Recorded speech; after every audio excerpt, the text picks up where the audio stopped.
He's not teaching hate, he's teaching history. And since the American white man has used his control over the press and over the textbooks and over all forms of media to make it appear that he has done us a favor by bringing us here and enslaving us, then the Honorable Elijah Muhammad has to rewrite history or retell history.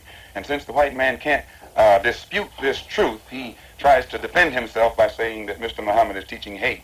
It's not hate to say that we were kidnapped and brought here, it's truth. It's not hate to say that we were Jim Crow, discriminated and segregated, it's truth. It's not hate to say that the Supreme Court, which is the highest court in this country, came up with a hypocritical desegregation decision 9 years ago, which they haven't enforced yet. That's not hate, that's truth. You're quoted as having said when an airliner crashed with a number of white people on board that you were glad it happened.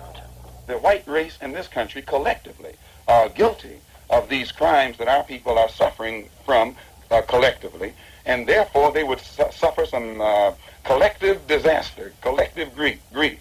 And when that plane crashed in France with 130 white people on it, and we learned that 120 of them were from the state of Georgia, the state that my own grandfather's was a slave in, why, to me, it couldn't have been anything but an act of God, a blessing from God, and I frankly and sincerely pray for similar blessings from him to repeat themselves as often as he can spare them. But I take it then you support the freedom-loving attempts of the peaceful marchers in Alabama and these places. You don't get freedom peacefully. Freedom is never safeguarded peacefully. Anyone who is depriving you of freedom isn't deserving of a peaceful approach by the ones who are being deprived of their freedom. And when black people in this country come out from under the mental straitjacket that the Negro clergymen have placed them in, and begin to see that the only way you can get freedom is to get it the same way the white man in this country got it from England, or he says he got it from England. He was willing to pay the price for freedom. When you're willing to pay the price for freedom, then you get it. But the Negro in this country has never been willing to pay the price for his freedom. All of the price that we have been paying in the past has been freedom for the white man. We fought abroad so that the white man in America could be free today to sick police dogs on us, to beat our people in the heads with police clubs, and to turn water hoses on little women and children and babies simply because they want to walk down the street like decent human beings. That's now the only way you can have peace is to eliminate those injustices, and the American white man is not going to eliminate them. He's going to talk that pretty talk, but he'll still continue to practice those inhuman deeds. You got the Honorable Elijah's message yourself behind prison walls. When I was a Christian, I committed many crimes, and those crimes led to my own imprisonment, and also led to my being very atheistic, agnostic first and then atheistic. And it was only after hearing the religious teachings of the Honorable Elijah Muhammad that I became religious and was able to reform myself and rehabilitate myself. But I learned that after trying to reform and rehabilitate myself, that the American white man was more against me then than he was when I was a criminal, when I had criminal tendencies and was trying to carry out or practice his Christianity. Do you blame Christianity for your crimes? Christianity is one of the real causes of most of the condition that black people in this country are confronted with. It's the religious concept that Christianity has given Negroes in this country that makes us almost incapable of solving our own problems.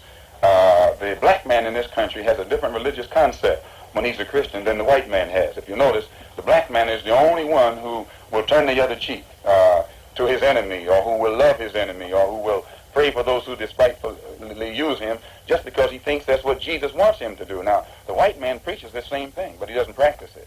Now, this refusal to integrate, surely it must lead to demands for your own state in America.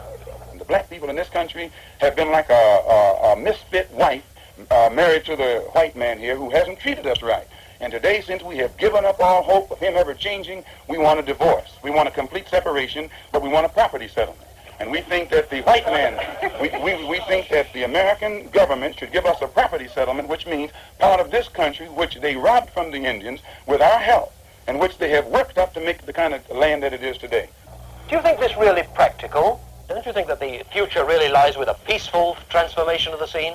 If the American government, the Supreme Court, the President of the United States, the Congress and the Senate, and all these white liberals have said that they're for integration, and these Negroes haven't gotten any more integration than they have, well, that's more impractical than separation. Practical means that which you can practice. And if the Supreme Court and the Army and the Navy and the government and the President are supposed to be for integration and you still can't get it, why, good night. You can't get, it's impossible. But we can get separation overnight because we already have it.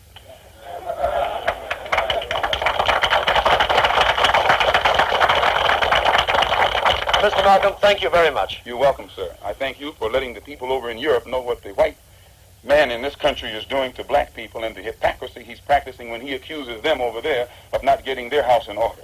20 million black people in this country have been just as thoroughly colonized by the American white man in a more shrewd, modern way than all of the colonized people in Angola, South Africa, or any other part of this world. But the white man over here hides his own dirt by constantly pointing toward Britain and France and Portugal and these other countries and accusing them of being colonial powers when he mastered colonialism before those countries ever knew what it was. Thank you very much. Thank you, sir.